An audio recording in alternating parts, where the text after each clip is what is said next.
Good evening, folks. This is a check-in to see how everyone is feeling, how everyone's doing. Um, Obviously, the election has happened. The re-election of uh, President-elect Donald Trump to finish his second term in office. And, there's a lot of feelings out there, people feeling very strongly. Either side, if you're team one, then you're elated. If your team lost, you're devastated. And you know, you this is a very just a divided feeling. And if your team won, you feel that the country has hope to move forward, saved. And if your team lost, you feel the country is on its way to hell in a handbasket. Either way, very strong opinions and emotions right now, on either side of this equation, wherever side you land. And people losing friends and families really breaking up, and and I hate the fact that it's even your team lost, my team won mentality. But what do you expect when you are constantly hearing this programming of these guys are bad, I'm good, they're evil, we're not, they want to destroy you, we don't, on both sides? I think everyone could agree that both sides have just been going at each other's throat. Definitely not a political season of just decency. I mean, I have Republican friends who are just disgusted. I got Democratic friends who were just disgusted. And and even if you fall somewhere in the middle, I'm sure you have a feeling about it a way too. But I wanted to more come on here. I don't care about necessarily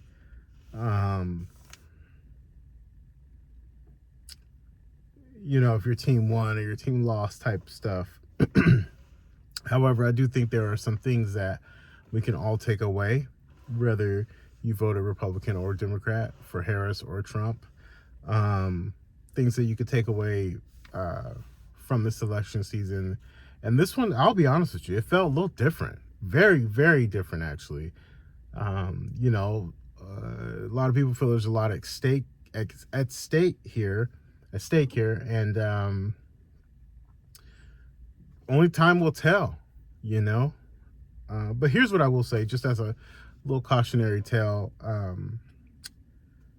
to the Republican, you bet on the right horse and your guy won. That's just fantastic for you if you feel that way. If you don't, I understand that too. But what I will say is, let's not gloat. And the funny thing about it is I found myself saying the same thing back in 2016 during Donald Trump's first presidency. It was like, okay, he won, let's not gloat, guys, And then in 2020 when Joe Biden won, I said the same thing. I said, guys, this isn't like, let's not gloat here. I mean, we're all Americans. We can all agree on that. We have different points of view for sure, but we don't have to be disagreeable, maybe on certain issues for sure, full stop. But here's what I will say is the reality for all of us. No matter what, you still got to go to work. And some of you maybe not have work and you may be losing work. I know that the fact still remains the same. Kids got to eat, need clothing, rent is due, mortgage is due, and you still have responsibilities that you need to carry out no matter what. neither Trump or Harris is going to come and put these 40 hours in for you every week at your job. Or if you work more than that, they're not going to come and do that. They're not coming to make sure your kids are got school supplies. It's just not going to happen. You may want to believe that depending on what side of the equation you fall on. But I can assure you, either side you fall on, it's not happening. No one's coming to save you. Here's some things to maybe help you get some perspective.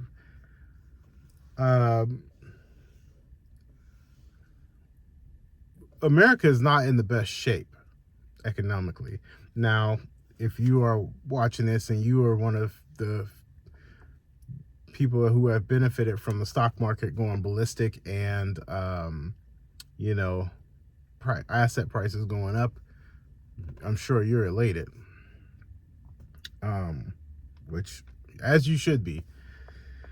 But the fact still remains, more of us, or more Americans I should say, are not doing so well and are broke. Just to repeat some numbers here and some statistics to kind of set the table here. Forbes reports 50% of retirees will run out of money during retirement. Let me repeat that. I'm citing my sources here. 50% of retirees will run out of money during retirement. I wouldn't be shocked if you start to see more of our seniors going back to work or trying to find a job to supplement their income. And during this candidate season on both sides, it was dream selling season. They promised a lot of things. And to be honest with you, I just rolled my eyes when both sides would promise these lofty things. I'm in property management. I do that for a living. So part of my job, and I do commercial buildings. Part of my job is to manage revenue and to look at budgets. I look at very complex budgets. And I've done it for years now. I can tell you, when you have, a chiller go out, for those of you who don't know, a chiller is something that is used. It's almost like your air conditioning for your home, air conditioning, heating, your HVAC. When that goes out on a, 11-story, 15-story building, maybe you have two. When two of those go out, that's a very costly repair. If you have a roof go out, a very costly repair. When you, have an electrical panel or you got 5 elevators go down, I mean, it is an expensive repair. Just on the day-to-day stuff, on the monthly basis, the amount you can spend, people don't think about this, but on an elevator contract alone for a high-rise building, you can be spending $15,000 a month. That's just a basic contract for them to come out and service it, make sure it's up and running. But you spend the money because if you don't have that, it could create problems. Because the one time you don't want an issue is when there's an emergency and people need to get out of the building, and maybe someone's pregnant, or maybe someone is in a wheelchair bound. They need to get out of the building. You don't need the elevators going down, or you don't need entrapments. So you gladly pay the $15,000 a month because the cost is far more expensive to not pay it than to just write the check. And so I've seen multi-million-dollar budgets. I say all that to say, when you think about the U.S. government and the budget, I encourage you to go on YouTube and look it up. When you have something go out and it needs money, you got to find a way to do it. You can't go without it unless you just you can't borrow anymore. You're tapped out. You don't have any money to pay that bill. I know at some point we've probably all been there in our lifetime, but what I'll tell you is um, sometimes you go without. And I don't say that to be like a fear mongering. I'm just giving you the facts. We got to be honest. When you're out of money, you're out of money. But I need that item fixed. I need the chiller fixed. I don't have $1 million laying around for 2 chillers. What am I going to do? So I say that to say America is tapped out. No one is coming to save us. No one is coming to help you.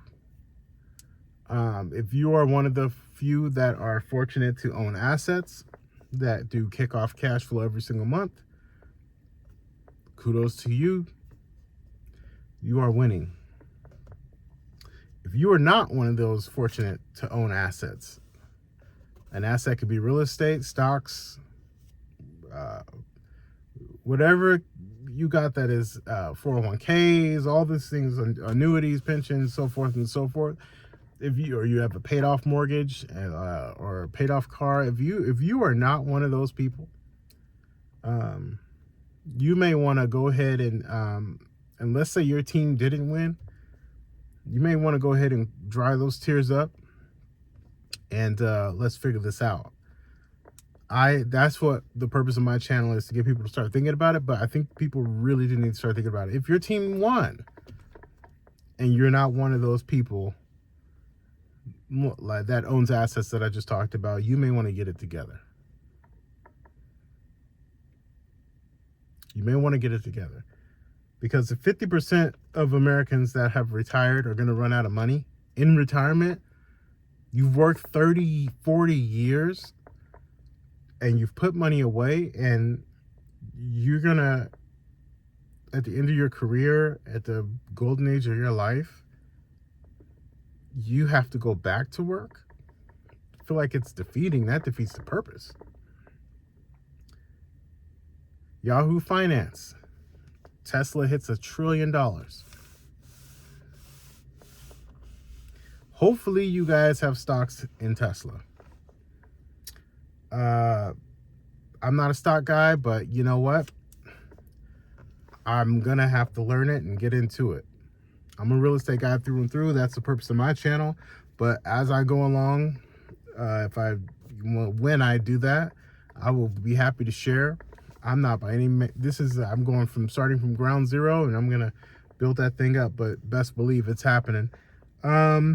Mortgage rates are at 6.79, high enough.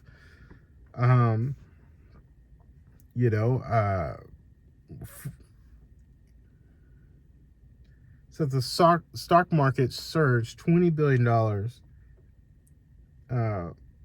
and Trump is not even in office. I hope you guys can benefit off of it. I want everyone to win. I don't care what side you're on. Get out here and win, because I think when we're all winning, we're all feeling better, no matter what your condition is. At the very minimum, it gives you options. When you don't have options, it sucks. I just got to be honest with you. It sucks. No one likes being poor. Being poor is dreadful. Trust me, I've been there. When you start getting money, and not that I even have it, but I'm definitely on my way. You feel different. You feel better. You feel more confident. You have options, right? You can choose to go on vacation. You can choose to eat out. You can choose to do these things that you cannot do when you are poor. 4 out of 10 Americans can't afford a $400 emergency. 4 out of 10. Again, that's high. That's 40%. So you got 50% of retirees are going to run out of money, and then 40% can't afford a $400 emergency. You're $400 away from your life being in shambles. Folks, I only say this and I only have this conversation to just kind of throw some cold water in your face and say, you can cry tonight, but tomorrow you got to get up and we got to get this done. This is about strategizing on how to win financially. Money is the name of the game. I'm sorry, it's not everything, but it's most things. I heard someone say, I think it might have been a pastor I watched a small clip, and he was, I forget, was it Michael Todd? I don't remember. So I'm going to give credit but I'm just not sure. I think it was Michael Todd. He said, we're always taught that money is everything. And he said, if I told you your kid was sick and dying, but here's $1 million, what would mean more to you? The $1 million or your kid? If I told you your wife was sick and dying, but here's $1 million, what would mean more to you at that time? And he went on the list, so forth and so forth. And his point was, you quickly realized how irrelevant money is. But on the flip side, in the words of Kanye, money isn't everything, but not having it is. What I would say is, get as much as you can so you can do for your loved ones and your people as much as you can. Because money is just margin. It just gives you that buffer to where you can take on more things. So if you get the $400 emergency or a flat tire, it's not earth shattering. It's an inconvenience, but it's not like, oh my God, what am I going to do now? You get the call, a bill came in, for whatever. It's not, I'm shattered, I'm crushed. It's, okay, I got to find time to do this. You see the mindset shift there? So I just want to encourage everyone out there, let's get serious about investing. Please tune into my channel. Shameless plug. I am not the master. I don't claim to be the master. I don't have a program to offer you. I don't have, I'm not the most skilled person when it comes to these things. But what I can offer you is maybe some ideas, and maybe I can unlock a thought that will at least get you started on a path that helps you be successful. My focus is real estate. I plan to continue that. I think group economics is going to be the next wave. Well, it's not a wave. I think it's always been here. But I think for some communities, like the Black community, it has not been a thing. Well, at least I can't speak for all of the Black community, but at least in my circle, it hasn't been a thing. But I got a couple friends that we talked, and we're going to try it. We're going to see what happens because, like Jay-Z said, I'd rather own 50% of something than 100% of nothing. So work together. Again, this is really not the time to be emotional. I know that's so easy for me to say. But I think you got to look at this for what it really is, and no one's coming to save you or help you. And money buys dignity in this country. So be kind to one another, be gracious. There's so much more I can say, but I think I'm going to stop there because I'm getting kind of long in this video. But take care. Go easy on yourself. This is not on you. Yeah, we'll be all right.